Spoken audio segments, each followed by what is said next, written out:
Ça a l'air d'aller? Parfait.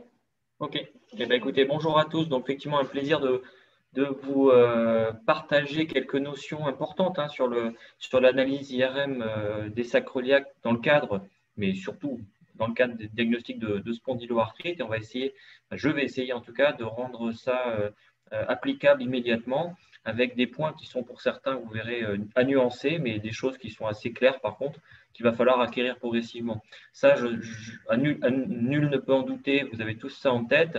Et vous savez comme moi que la mise en évidence d'une sacroiliite, que ce soit sur une radiographie, ça c'est un autre point éventuellement à aborder dans un autre enseignement, mais surtout sur l'IRM, fait partie des éléments extrêmement importants pour porter, alors on va dire, ce n'est pas vraiment le diagnostic puisque ce sont des critères de classification, mais honnêtement au quotidien, on s'en sert régulièrement pour évoquer ou confirmer un diagnostic ou conforter un diagnostic. Donc oui, de reconnaître une sacroiliite IRM, c'est quelque chose d'hyper important pour un rhumatologue. Et vous le savez aussi, c'est quelque chose qui a été fortement débattu et fortement discuté avec beaucoup de publications qui ont été faites et qui ont mis à mal le diagnostic de sacroiliite IRM, dans le sens où beaucoup de patients souffrant d'autres pathologies douloureuses, comme les lombalgies communes ou des lésions vertébrales secondaires néoplasiques, ou même des gens qui se plaignent de rien, c'est-à-dire des sujets sains, on pouvait être amené dans ce contexte à trouver des anomalies qui pourraient évoquer la possibilité d'une sacroiliite IRM. Et du coup, la spécificité de l'IRM a été beaucoup remise en question avec certaines publications qui trouvaient jusqu'à 30% de sujets sains chez qui, théoriquement, on pouvait retenir une sacroiliite IRM. Alors en fait, si on regarde plus en détail, la première chose, c'est que d'une part, il faut que l'examen soit contextualisé. Je vais le redire 100 fois, mais il ne faut vraiment jamais interpréter une IRM sans avoir les notions cliniques, biologiques, le patient finalement en tête. Et vous pouvez dire des bêtises si vous partez uniquement sur des images, alors qu'il faut vraiment avoir tous ces éléments-là, entre autres, mais surtout ceux-là en tête, avant d'analyser correctement et convenablement un examen du bassin par IRM. Ça, c'est la première chose. La deuxième chose aussi, c'est qu'entre appliquer des critères de l'ASAS IRM, à savoir, vous le savez, et ce n'est pas vraiment comme ça qu'on devrait les appliquer d'ailleurs, 2 lésions sur 2 coupes successives ou 2 lésions différentes sur une même coupe, c'est clairement insuffisant. Ça n'est pas suffisamment spécifique et vous verrez, on va le voir ensemble, qu'il faut absolument avoir d'autres éléments pour conforter cette possibilité de sacroiliite. Donc tout ça doit être absolument intégré et c'est une synthèse qui est faite, ce n'est pas une analyse binaire, ce n'est pas un test qu'on regarde positif ou négatif, c'est vraiment la notion de oui, j'ai beaucoup d'arguments pour une sacroiliite dans le sens d'une maladie inflammatoire du bassin, ou à l'inverse, j'ai peut-être quelques éléments, mais beaucoup d'éléments aussi qui vont à l'encontre ou qui sont en faveur d'autres pathologies ou dans l'opposé aussi, ça peut être des éléments strictement dégénératifs ou fracturaires ou néoplasiques ou tout ce que vous voulez, et pas du tout dans le cadre d'une spondyloarthrite. Donc, interprétation, encore une fois, critique, mais surtout contextualisée, et on va voir ce qui est important.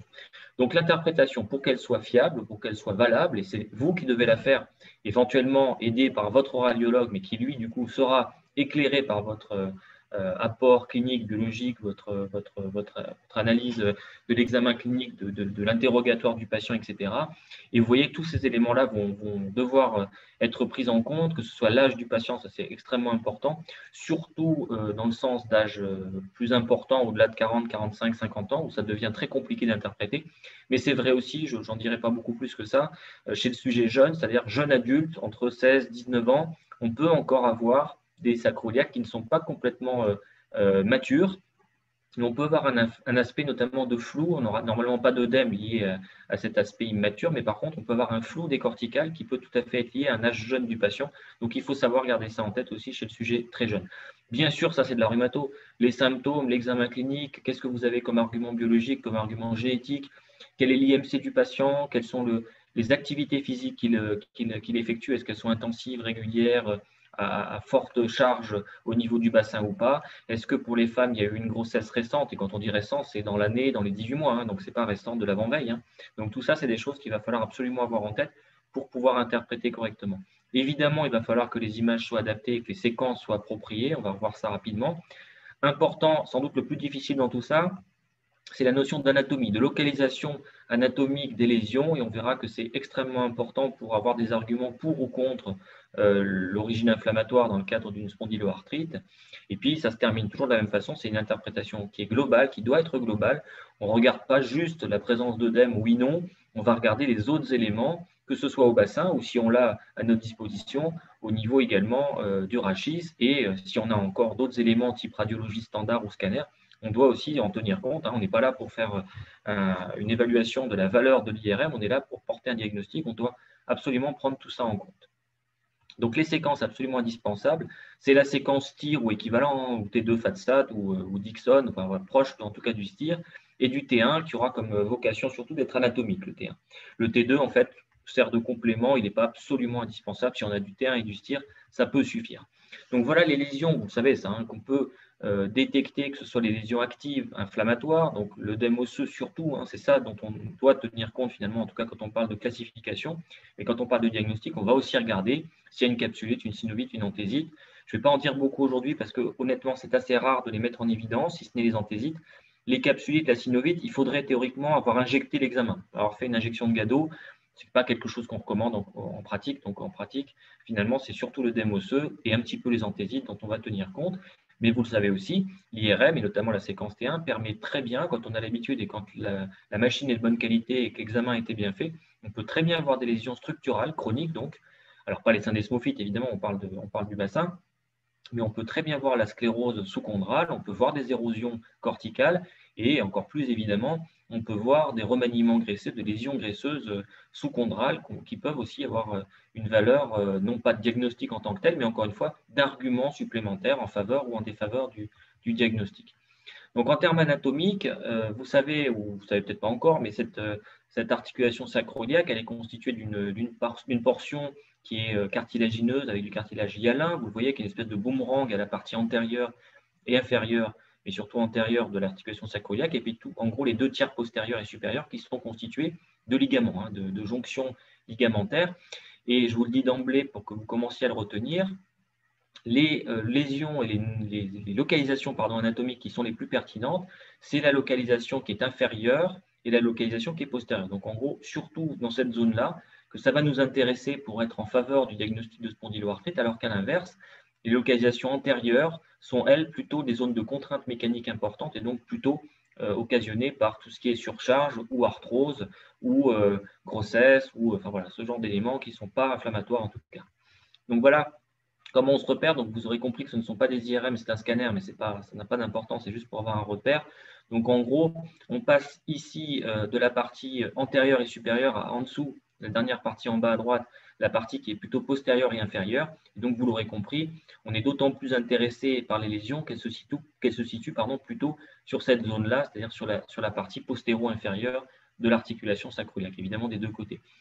Vous savez que ce qu'on appelle les coupes axiales et les coupes coronales, classiquement, ce ne sont pas des vraies coupes axiales, ce n'est pas au sens anatomique du terme, mais c'est vraiment en fonction de l'axe du sacrum que le manip radio va définir ce qu'est la coupe axiale et ce qu'est la coupe coronale ou frontale, ça dépend comment ils les appellent, peu importe.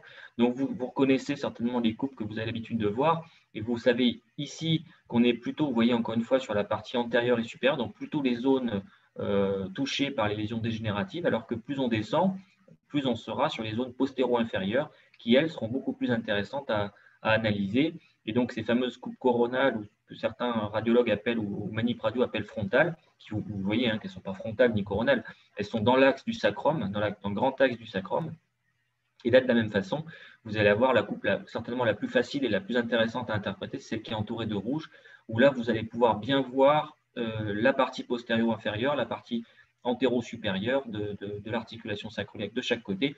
Et ça vous permettra de dire, voilà, ça ressemble plutôt à des lésions en zone de contrainte mécanique ou des lésions en zone d'atteinte inflammatoire de l'articulation sacro-iliaque. Donc ça, je vous l'ai déjà dit, mais c'est que vous l'ayez bien en tête.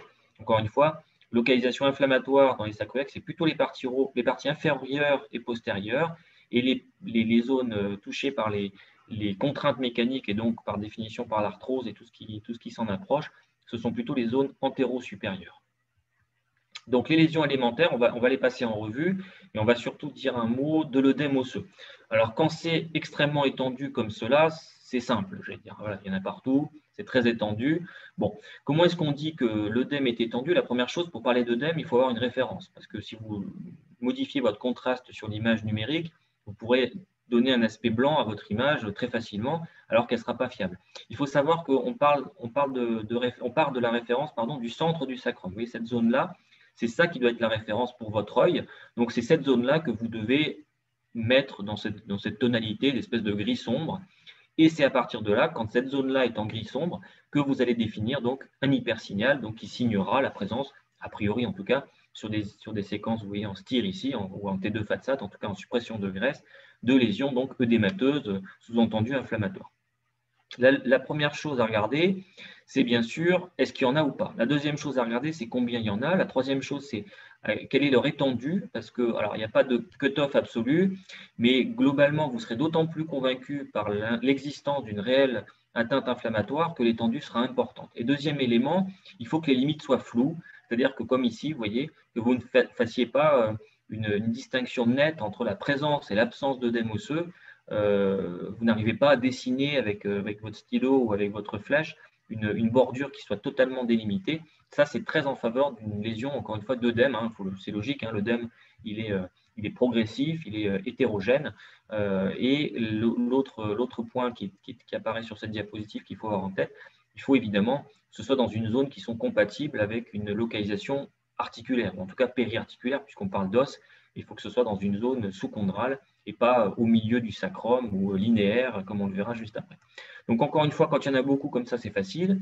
Quand on est sur la coupe coronale, je vous disais, donc partie en plus postéro-inférieure des deux côtés, en miroir de chaque côté de l'articulation, de façon étendue, bilatérale. Il n'y a pas de lésions qui soient inquiétantes. On va voir ensuite de quoi je veux parler quand je dis ça.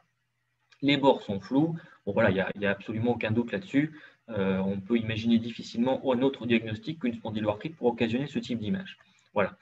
Vous avez ici la façon dont la définition de la sacroïlite IRM selon l'ASAS a été interprétée. Je dis bien interprétée parce qu'en réalité, ce n'est pas comme ça que ça apparaît dans la publication Princeps de Martin Rudvalait. Mais globalement, on estime que il faut au moins 2 coupes successives sur lesquelles on retrouve cet œdème ou 2 localisations sur une même coupe, mais sous-entendu, il faut aussi que le reste soit compatible, c'est-à-dire que l'histoire soit compatible, la localisation anatomique soit compatible, qu'il n'y ait pas d'autres éléments en faveur des diagnostics différentiels, etc. etc. Ce n'est pas parce qu'il y en a 2 que forcément on va acheter la sacroïlite IRM. Vous voyez par exemple ici, autant sur la sacroiliaque gauche, vous avez effectivement une zone d'œdème osseux qui est étendue, qui est en miroir, qui est sous-chondrale, qui est dans la partie postéro-inférieure, super, très bien, on achète.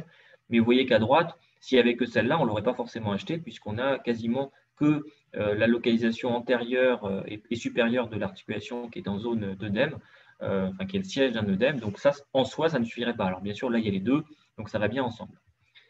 Vous avez ici une autre image, voilà, assez typique, avec encore une fois la localisation postéro-inférieure à droite, qui va en même temps sur la même articulation sacroiliaque droite avec une autre zone, une deuxième zone d'œdème qui, elle, plutôt est antéro-supérieure, mais voilà, encore une fois, dans le contexte, zone étendue, limite floue, pas de problème autour, pas d'éléments en faveur d'un diagnostic différentiel, donc c'est tout à fait compatible.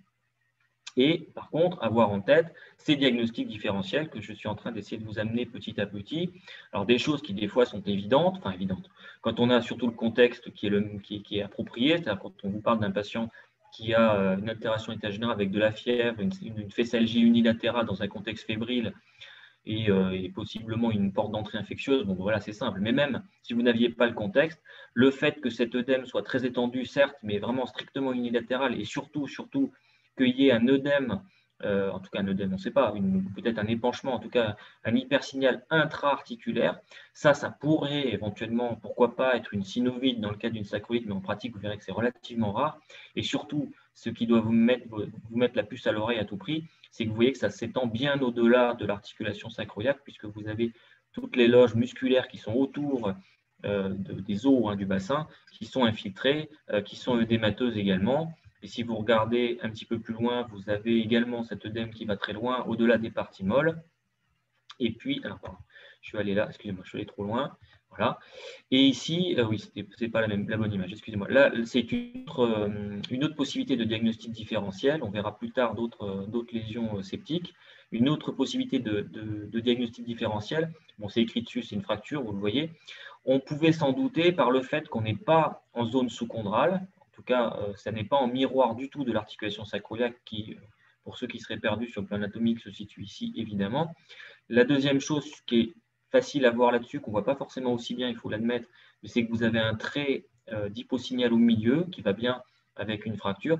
Et puis, en fait, souvent, vous aurez un contexte. Encore une fois, cette douleur-là sera mécanique. Ce sera soit chez un sujet relativement âgé dans un contexte d'ostéopathie fragilisante, ou ça peut être aussi chez un sujet qui se sera mis au sport de façon un peu trop rapide, sans avoir de progression qui lui permette d'obtenir une capacité physique et de soutien d'une activité physique régulière et qui pourra donc avoir ce type de fracture de fatigue. Par exemple, le jogger du dimanche qui s'essaye à un marathon et qui fait une fracture de fatigue au niveau du bassin. Voilà. Donc, encore une fois, le contexte ne sera pas le même, mais l'aspect en première impression pourrait donner le change. Donc, il faut absolument se méfier de ce genre de contexte. Et là, l'image est totalement différente puisque vous avez l'association sur cette image d'un aspect d'œdème qui est très hétérogène, qui n'est pas du tout en regard et en miroir de l'articulation sacro-iliaque. En plus, c'est de façon bilatérale. À droite, il n'est pas impossible du tout qu'il y ait un trait de fracture associé, mais là, le côté hétérogène, dans un contexte certainement très évocateur, c'était en fait des métastases, des localisations osseuses secondaires. Donc, ça n'a rien à voir, vous voyez l'image non plus, avec ce qu'on a. Et puis là, de la même façon, on a aussi une extension au-delà de l'os, au-delà du sacrum. Vous voyez que les parties molles sont également au minimum œdémaciées, voire infiltrées par le processus tissulaire. Et puis donc, le diagnostic différentiel presque principal, en tout cas celui qui nous fait régulièrement nous poser des questions, pour une raison très simple, c'est qu'il occasionne des douleurs aussi fessières qui ressemblent en tout point aux douleurs sacro-iliaques, puisque c'en est, des douleurs sacro-iliaques. L'horaire peut être trompeur, vous savez que voilà, on peut très bien avoir une arthrose avec un horaire inflammatoire, ce n'est pas complètement impossible, mais le contexte en général ne sera pas celui d'une spondyloarthrite. Alors, comment est-ce qu'on va distinguer la chose? C'est que essentiellement, c'est la localisation anatomique. Vous avez ici sur une séquence STIR et vous avez ici sur une séquence T1 à côté, en comparaison.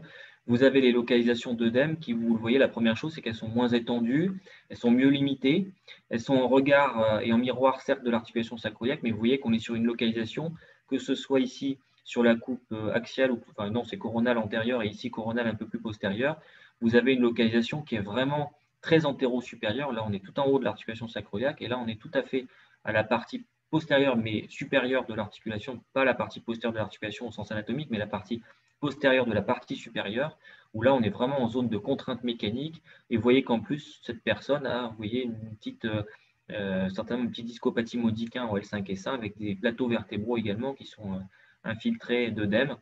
Et ça, très vraisemblablement, on a un contexte qui nous permettrait de faire la différence par les autres éléments cliniques, biologiques, etc. Et si on a le scanner, en plus, là c'est facile, puisqu'on voit très bien tous les éléments ou presque de l'arthrose. On a une petite ostéophytose antérieure, d'ailleurs bilatérale. On a la condensation des verges. On a des lésions dont on ne sait pas vraiment si ce sont des érosions ou des géodes, mais si on faisait un zoom, ce serait certainement des géodes. Et puis vous avez même un aspect d'air intra-articulaire qui, sans être strictement pathognomonique, est quand même beaucoup plus en faveur des lésions dégénératives que de lésions inflammatoires. L'air dans une sacroïlite inflammatoire est exceptionnel. Voilà, donc pour les lésions élémentaires, inflammatoires en tout cas. Mais encore une fois, je le redis, autant l'ASAS ne recommande pas l'usage du T1 dans un sens de diagnostic de sacroïlite inflammatoire dans le cadre d'une spondyloarthrite, autant elle dit bien, l'ASAS, prenez quand même en compte tous les éléments associés sur l'IRM et les éléments structuraux doivent faire partie de votre interprétation. Donc qu'est-ce qu'on peut voir sur le T1 en l'occurrence, puisqu'on est sur cette séquence-là essentiellement pour juger des localisations d'atteinte structurale, en fait, vous avez tout à peu près qui est représenté sur cette seule image en T1.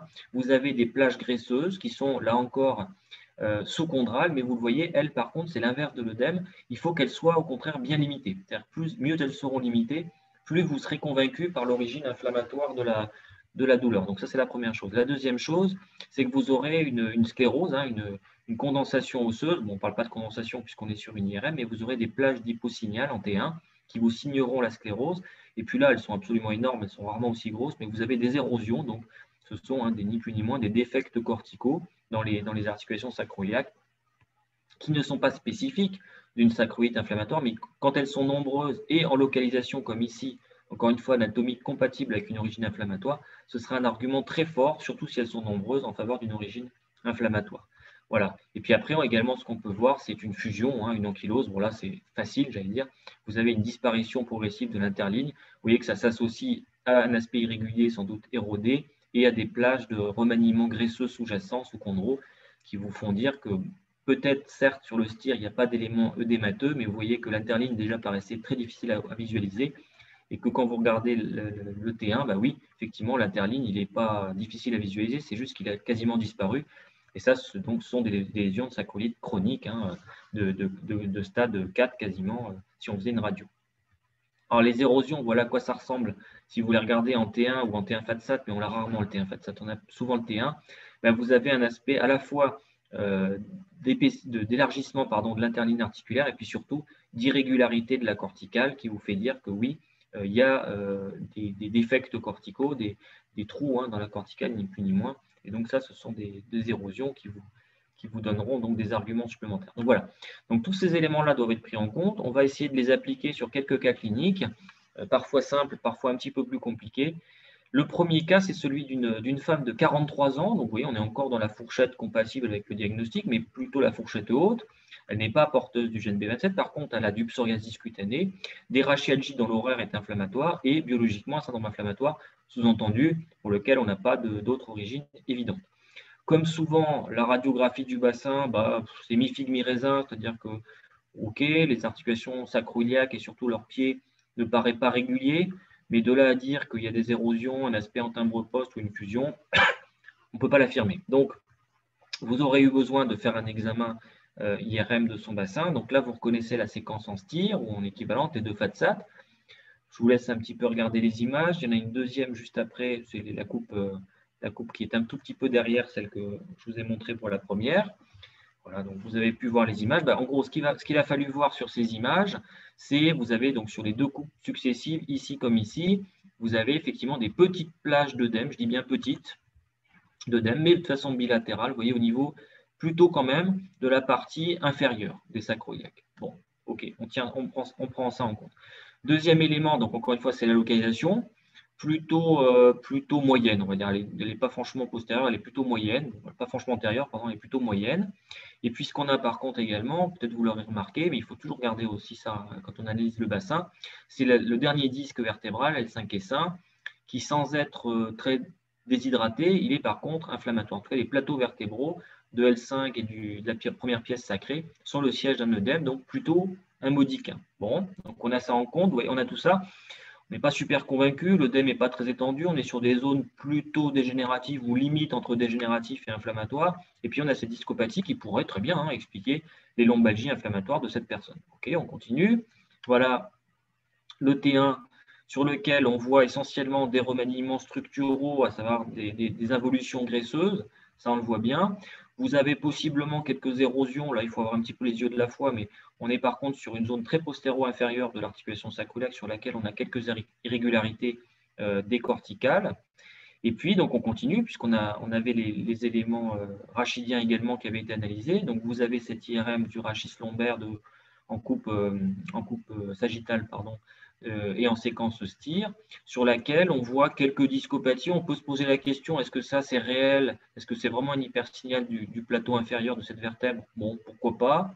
Ok, on n'est pas très convaincu. Et puis par contre, si vous regardez le T1 de cette personne de 43 ans, encore une fois, là par contre, vous avez des éléments qui sont très évocateurs, même s'ils ne sont pas en tant que tels dans les critères diagnostiques. Vous avez énormément de coins vertébraux, vous voyez, qui sont le siège de remaniement graisseux, très autour du coin, très bien limité. Et ça, c'est quelque chose qui est très évocateur de spondyloarthrite. Donc voilà. Donc cette personne, vous voyez, cliniquement, bon, 43 ans, un horaire inflammatoire, un syndrome inflammatoire biologique quand même. Donc ça, c'est un argument quand même fort quand on n'a pas d'autre explication. Là, les IRM du bassin, des sacro-iliaques, quelques petits éléments, mais qui en soi, clairement, n'auraient pas emporté la conviction. Mais si vous confrontez ça au contexte, à savoir l'histoire clinique, la biologie et l'examen IRM du bassin, et ben on achète le diagnostic, on dit, bah voilà, oui, on est convaincu par le fait que cette personne a bien une spondyloarthrite axiale. Le cas numéro 2, c'est un jeune homme de 29 ans qui a lui aussi des rachialgies inflammatoires. Lui, il est porteur du gène B27, il a un syndrome inflammatoire biologique, et vous avez son bassin.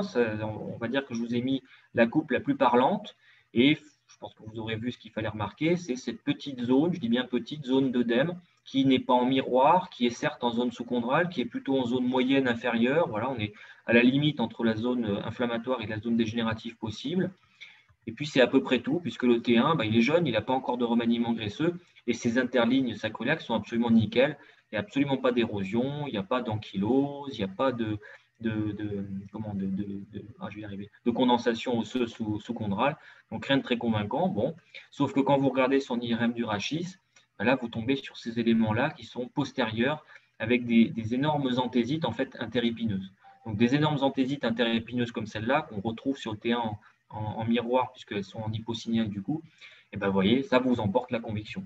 Même si l'image de sacroiliaque n'était pas énorme en étendue, 29 ans, rachidalgie inflammatoire, B27, syndrome inflammatoire biologique. Évidemment, on a vérifié que ce n'était pas septique, etc. Il ne faut pas que cette personne ait 42 fièvres et depuis la semaine dernière, suite à une infiltration interépineuse dans le rachis dorsal, un abcès, etc. Évidemment, c'est des choses chroniques. Et dans ce contexte-là, avec ces images d'anthésite interépineuse, ça vous emportera la conviction en faveur du diagnostic. Un autre cas qui est celui d'un homme de 45 ans qui, lui, a une féssalgie gauche inflammatoire, un syndrome inflammatoire biologique. Et puis donc, vous avez cette image-là. Voilà, vous êtes sur un T1. J'espère que ça vous aura sauté aux yeux. Déjà, c'est que ces fesses ne sont pas symétriques. Il faut regarder la fesse droite qui est, on va dire, certainement normale, et puis la fesse gauche qui, par contre, est énorme. Et en fait, c'est lié au fait que, oui, très bien, si on veut vraiment regarder les sacroiliaques, il y a un petit œdème dans la sacroiliaque, mais il y a surtout un énorme œdème infiltrant les parties molles et les muscles de sa fesse. Et si vous regardez un tout petit peu plus en arrière, vous avez même une zone collectée. Et si vous faites du T1, vous voyez que c'est un abcès. Voilà. Donc le contexte est complètement différent, certainement, encore que des fois on peut se faire avoir. Donc là, on est sur une sacroïde septique infectieuse. Ça n'est absolument pas, évidemment, une spondylarthrite. Puis vous verrez, je termine volontairement par un cas qui est plus compliqué, qui est ouvert à discussion. Le cas d'une dame de 50 ans qui a des rachialgies, on n'aime pas quand nos internes nous disent ça, mais d'horaire mixte, mais il n'empêche que des fois c'est le cas. C'est aussi bien la nuit que le matin, que le soir, qu'à l'activité qu'au repos, on n'arrive pas à faire la part des choses. Elle a un psoriasis, elle est porteuse du gène B27, elle a fait des uvéites, donc oui, on est quand même dans une ambiance très très évocatrice de spondyloarthrite. Elle n'a pas de syndrome inflammatoire biologique, et voilà ces images. Je vous laisse regarder 2 secondes. Donc vous voyez qu'on est sur une séquence toujours en FATSAT ou en STIR. On imagine que c'est la zone sur laquelle il y avait la plus grosse anomalie, autant dire qu'il n'y a pas grand-chose. Donc on est sur la sacroiliaque gauche, sur laquelle on voit des zones d'œdème qui sont en miroir, très bien, qui sont peu étendues, qui sont plutôt bien limitées, je trouve, et qui sont surtout sur une zone anatomique très antéro-supérieure. Là, on est sur une zone typiquement de contrainte mécanique. Donc, s'il n'y avait que ça, on ne serait pas convaincu. On continue. Voilà ces articulations sacroiliaques sur du T1. Et bien là, pour le coup, autant la droite est bien régulière et on ne va pas lui reprocher grand-chose. Cette dame a 50 ans, donc l'involution graisseuse, elle est généralisée, on va dire ça comme ça. Il n'y a pas de zone bien limitée, bien restreinte de plage graisseuse. Ce n'est pas une plage graisseuse, c'est globalement une modification adipeuse de sa moelle osseuse, finalement, ou généralisée. Et puis par contre, la sacroiliaque gauche, si on la regarde en termes anatomiques, vous voyez qu'elle paraît irrégulière. Bon, on est sur une zone qui est intermédiaire, qui est plutôt moyenne, plutôt un petit peu postérieure, mais plutôt moyenne. On a peut-être des érosions. Bon, on va continuer. Non, on n'a pas continué, pardon. Je n'ai pas le rachis, enfin je l'avais, mais je ne l'ai pas montré là. Le rachis, grosso modo, il n'y avait rien. Voilà. Donc clairement, vous voyez ce que je veux dire par là, c'est que des fois, on arrive à faire la distinction, mais il faut aussi garder ça en tête. L'IRM n'est pas un outil absolu. Il faut vraiment que vous ayez ça en tête. C'est un élément qui va vous donner un argument supplémentaire, mais qui est à intégrer et qui, encore une fois, des fois, ne permettra pas de conclure de façon définitive. Et peut-être que d'autres examens, d'autres interprétations, peut-être un scanner chez cette personne serait intéressant pour voir à quoi correspondent ces irrégularités corticales à gauche. Est-ce que ça ressemble plutôt à des lésions dégénératives ou est-ce que ça ressemble plutôt à des lésions inflammatoires? Parce qu'il y a des fois où, il faut le reconnaître, voilà, l'IRM, des fois, ne permet pas de juger. Donc, j'espère vous avoir convaincu en tout cas que l'interprétation d'un bassin et d'une IRM du bassin dans un contexte de recherche de spondyloarthrite, c'est jamais à regarder comme j'allais dire bêtement, comme non pas que les radiologues soient bêtes, mais j'allais dire bêtement comme un radiologue pourrait malheureusement des fois le faire sans avoir le contexte clinique. C'est à vous de l'interpréter dans une réflexion globale, clinique, biologique, génétique, d'histoire, d'autres imageries. Extrêmement important, on ne porte pas de diagnostic de maladie spondylarthrite uniquement sur des images, c'est sur un ensemble d'arguments et d'éléments à confronter. Donc, on cherche tous les arguments à la disposition. c'est notre métier, hein, donc on doit absolument faire ça. L'IRM, ça reste un excellent examen et encore une fois, les critiques qui sont faites à juste titre, parce que voilà, on a dit oui, c'est un examen pour lequel les performances ont été évaluées dans le cadre d'un raisonnement circulaire, c'est-à-dire que le diagnostic est porté entre autres par l'IRM, donc évidemment l'IRM du coup apparaît comme un excellent examen, forcément, mais même en dehors de ça, du moment que c'est intégré dans un contexte, vous aurez toujours un examen de très bonne performance, mais encore une fois, pas absolu. Il faut savoir accepter l'incertitude. Le dernier cas clinique que je vous ai montré, c'était pour illustrer ça, c'est que de temps en temps, on a des éléments en faveur, mais on en a autant en défaveur qu'en faveur, et ça ne permet pas des fois de conclure de façon définitive. Donc, l'image d'en dessous, pour ceux qui connaissent l'expression, c'est une poule qui a trouvé une fourchette ou une poule qui a trouvé un couteau. Donc l'idée, c'est que vous soyez comme la poule de droite et que vous soyez en mesure d'utiliser correctement votre outil et qu'il ne vous desserve pas, c'est-à-dire qu'il ne serve pas à cette pauvre poule qui a terminé, comme vous le voyez, en rôti. Voilà, je vous remercie de votre attention. Merci beaucoup, Cédric. Alors, oui, merci pour ce super topo. C'était tout à fait intéressant, passionnant. Et cette conclusion est particulièrement sympathique également. Peut-être moins pour la poule. Donc, n'hésitez pas à poser vos questions sur l'onglet en dessous. Je vais peut-être commencer en attendant que les questions arrivent. Postpartum, comment tu interprètes ton IRM? Combien de temps avant que tu puisses penser que les signes soient pathologiques ou... Oui, alors je l'ai abordé grossièrement, effectivement. On a regardé ça avec Catherine Citeval et on a regardé chez toute une série de femmes, un nombre important de femmes qui avaient eu un enfant dans leur histoire de vie, on va dire, et on s'est rendu compte que dans les mois qui suivent l'accouchement, on a de façon plus importante chez des dames qui se plaignent de rien, hein, qui n'ont absolument pas d'éléments pour penser qu'elles aient une spondylarthrite, on voit assez régulièrement des images qui ressembleraient, dans un autre contexte, à une sacroïde inflammatoire, avec en tout cas des zones d'œdème compatibles. Et on voit que ça dure pendant un an et demi. On a l'impression, en tout cas, que c'est progressif et que plus vous êtes éloigné de la date du dernier accouchement, moins vous avez de risques de faux positifs occasionnés par les contraintes de l'accouchement lui-même. Il n'y a pas de cut-off absolu, hein, mais voilà, en tout cas, dans l'année qui suit, c'est sûr que c'est très à risque d'interpréter une IRM du bassin chez une dame qui vient d'accoucher dans l'année, qui a un bébé de moins d'un an, parce que vous pouvez très possiblement tomber sur des images qui n'auront été occasionnées que par l'accouchement lui-même et qui n'auront rien à voir avec ces symptômes douloureux. Et vous savez que, bien sûr, la grossesse elle-même est régulièrement à l'origine de douleurs rachidiens, hein, donc il faut se méfier des interprétations hâtives de diagnostics portés de spondyloarthrite sur des images d'IRM qui ont été faites dans les 3-4 mois qui suivaient l'accouchement. C'est possible, hein, on peut très bien développer une spondylarthrite dans les suites d'un accouchement, mais la plupart du temps, en fait, ce seront des faux positifs. Hein. Très bien, merci. Alors, il y a 2 questions qui sont arrivées. La première, peut-être, c'est pour que tu remontres un peu les images de l'anthésite interépineuse vertébrale pour nous aider à mieux les voir et nous expliquer ce qu'il faut regarder exactement. Ouais. Un spectateur anonyme qui pose la question. Oui, c'est un spectateur anonyme, voilà, c'est ça. Alors, en fait, on est sur une séquence, bien sûr, en T1, en STIR, hein, ou en T2 FATSAT, sur laquelle on aura repéré, bien sûr, nos zones. On se met en zone médiane, hein. L'idéal, c'est de se mettre en zone médiane, là, on doit y être, a priori. Et on voit, en fait, les plages d'œdème dont on se rend compte, qu'elles sont, vous voyez, l'épineuses. Je ne sais pas si vous voyez ma flèche, en fait, quand je bouge, là. Oui, oui. Ouais, voilà. Ce que je dessine ici avec ma flèche, c'est une épineuse. Ce que je dessine ici, c'est une épineuse en dessous, etc. Et vous avez en fait ces plages qui correspondent par nature, anatomiquement, aux ligaments interépineux, et donc qui sont en plage d'œdème, enfin d'hypersignal qui correspondent à de l'œdème, qui vont au-delà. Mais alors ces images-là, si elles étaient isolées, je vous le dis tout de suite, s'il n'y avait pas ces images interépineuses, s'il n'y avait que ces images sous-cutanées, on n'en tiendrait pas compte. Souvent, il y a des images de bord d'antenne, de limite d'antenne, ou simplement d'appui, ou de contraintes parce que la personne est peut-être restée trop longtemps sur le dos, on ne sait pas exactement. En tout cas, c'est des choses qu'on voit régulièrement, ces images strictement sous-cutanées. Ça, en soi, ça n'a pas de valeur. Ce qui est vraiment pathologique ici, c'est les images, encore une fois, qui correspondent à des hypersignaux anatomiquement des ligaments interépineux. Et on le sait, hein, que ce sont des zones d'anthèse qui peuvent être touchées. C'est souvent au niveau du rachis cervical. Vous avez certainement tous vu ces images de rachis cervical fusionné avec des blocs postérieurs, des blocs interépineux qui font toute la gravité en termes de mobilité et de fonctionnalité du rachis cervical chez ces malades avec des formes sévères. Mais c'est ça, en fait, c'est comme ça que ça commence, avec des anthésites qui vont progressivement, certainement, s'ossifier avec le temps. Une autre question, c'est les artefacts vasculaires des pieds de la sacroiliaque. À quoi ça ressemble? Alors, hey, j'ai pas d'image là, malheureusement. Enfin, j'ai pas d'image là sur le diaporama là. Alors, déjà, la première chose, c'est que ça va se situer ici, grosso modo. Comment est-ce qu'on sait que c'est un artefact vasculaire? Déjà, la première chose, c'est que si vous regardez la coupe d'avant, la coupe d'après, vous allez plutôt avoir ce genre d'image là, vous voyez. Ça c'est un vaisseau, typiquement, qui par nature sera proche du pied, hein, de la partie postérieure de la sacroiliaque.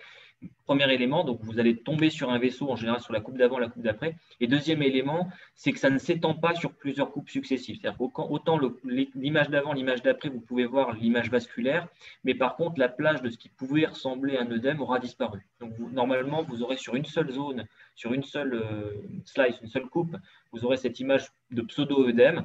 Et si vous regardez encore une fois la coupe d'avant, la coupe d'après, vous aurez cette image typiquement vasculaire. Voilà, vous savez à quoi ça ressemble un vaisseau.